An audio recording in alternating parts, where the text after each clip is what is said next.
I wasn't metaphorically bare.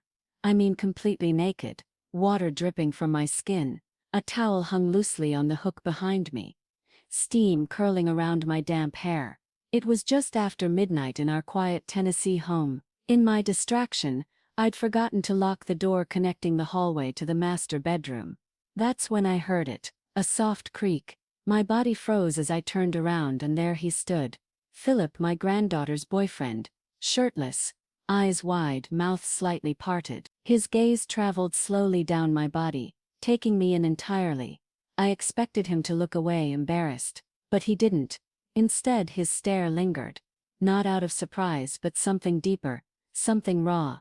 The air between us felt charged, like heat radiating off burning embers. I should have grabbed a towel or screamed, but I did neither.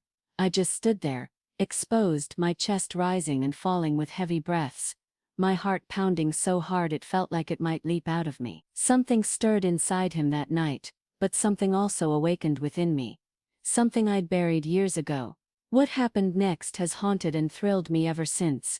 But the truth is, it all started long before that door ever creaked open. Before I continue, let me take a moment to thank each of you watching this right now.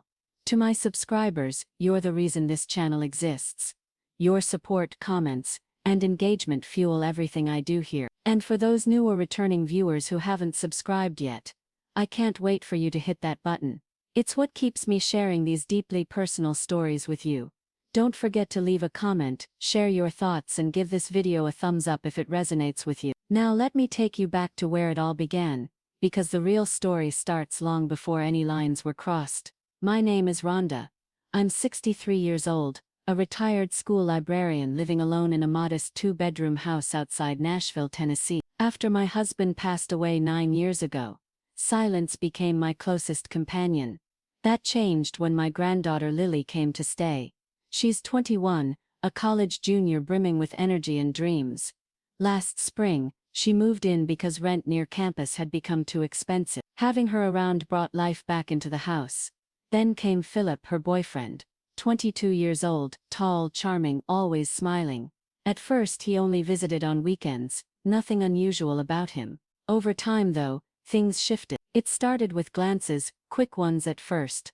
Then longer, lingering looks. He threw compliments my way, jokes that felt oddly intimate.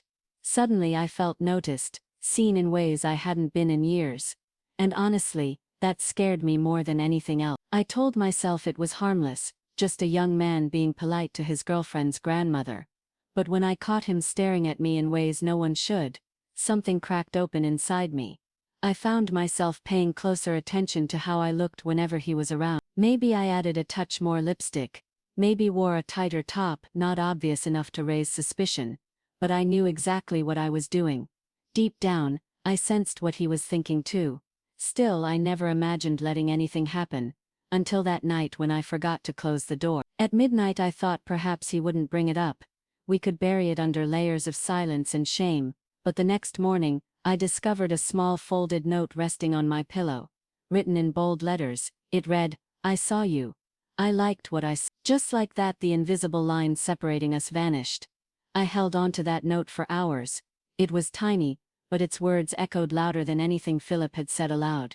By noon I'd tucked it away in my journal, locking it up and convincing myself it meant nothing. Yet by evening I found myself wearing the same red silk robe I'd had on the night the door stayed unlocked. It was Friday and Lily was gone for the weekend, attending a photography conference in Chattanooga. I assumed Philip would keep his distance, but he showed up anyway. Around 9 p.m. he knocked, claiming he'd left his phone charger in Lily's room. As he stepped inside, the atmosphere shifted.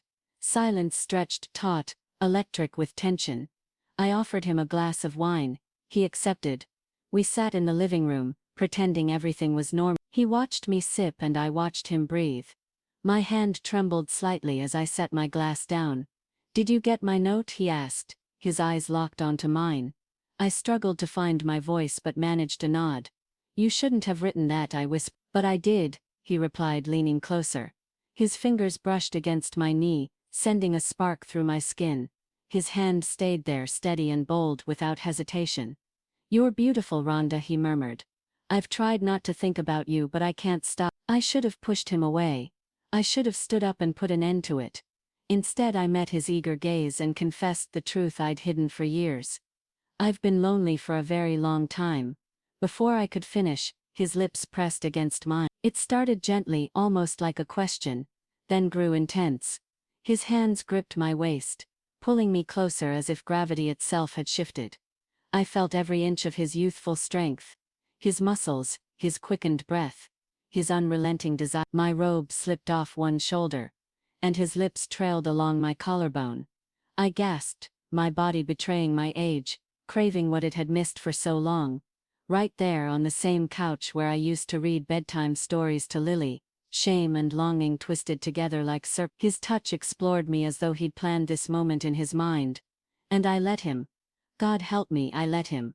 The sounds, the scent of wine mingling with sweat, the heat between us, I'd never felt more alive or more wrong. He whispered words no 22-year-old should utter to someone my age, touching places that had forgotten what passion felt like. And I responded not as the woman who raised Lily, but as someone desperate, starved for connection. But the moment didn't last. The next morning, sunlight streamed through the blinds, and I woke to see a shadow standing in the doorway. It was Lily. She'd come back early, and she saw everything. Her face froze, eyes wide with shock. Philip scrambled to pull on his jeans while I reached for a blanket. But it was too late. Without saying a word, tears streaming down her cheeks, she turned and fled. The sound of the slamming door echoed in my ears long after she drove off, tires screeching, as if escaping a crime scene. I stood there, barefoot in my robe, shame tightening around me like a noose. My skin still carried his scent, my heart still raced, but the reflection staring back at me in the mirror wasn't the woman who had raised Lily. It was someone else entirely. Philip appeared behind me, buttoning his shirt as casually as if this were just another day, another mistake. When I looked at him, the thrill I once felt curdled into disgust. "You need to leave," I said firmly. He blinked, paused, then grabbed his keys and walked out without uttering a single apology. No guilt, just the same smug grin he wore when he first crossed the line. I collapsed onto the edge of my bed, hands trembling, drowning in memories of Lily. Her laughter, her trust, the way she used to snuggle beside me during movie nights, calling me her safe haven. I had shattered that trust with my own actions. 3 days passed before she returned. When she finally walked in, her eyes were swollen, her shoulders sagging under the weight of betrayal. She didn't scream or lash out. Instead, she sat across from me at the kitchen table and asked, "I thought you loved me." "I do," I whispered. "I always will." "Then why?" She demanded. I had no answer that could justify what I'd done. I had fallen into something forbidden, something reckless. I mistook fleeting attention for genuine affection, allowing my body to override my better judgment. In the end, I broke the one person who had never stopped believing in me. A week later, Lily packed her things and moved out without saying goodbye. She quietly gathered her belongings while I stood in the hallway. Unable to speak, I wanted to beg, to drop to my knees. But I knew it would only make things worse. As for Philip, he disappeared. Blocked her number, ghosted us both. He got what he wanted, a taste of danger, a fleeting sense of control, and vanished without a trace. Now I sit alone in this house, quieter than ever. I replay that night over and over in my mind, like a sentence I'll never escape. Forgetting to lock that door at midnight didn't just let him in. It unleashed something I can never take back. Loneliness is a heavy burden, creeping in like fog and whisper.